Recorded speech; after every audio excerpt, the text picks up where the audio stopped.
I'm Dr. Antonio Flores. I specialize mainly treating upper extremity disorders with orthopedic specialists. That's specifically the shoulder, elbow, wrist, and hand disorders. I do a lot of shoulder surgery and a lot of rotator cuff injuries, and patients do great. 90 to 95% have excellent results, and they're back to doing all the things they want to do. The main thing that sets us apart from the rest of the community here is that we're all fellowship-trained orthopedic surgeons. For instance, Ms. Smith sees me, and I'm seeing her for her shoulder, and she's asked me about her knee, and I said, listen, you don't want me to take care of your knee.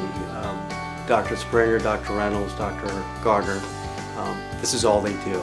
So I think Ms. Smith is much better off seeing one of them who do this on a daily basis as opposed to me, or let's say a general orthopedic surgeon, which does not do it as often as they do.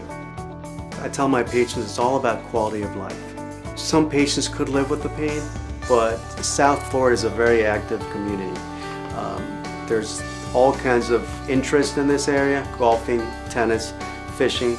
So people are very active in this community. To live in pain when you could do something about it and resolve those issues, I think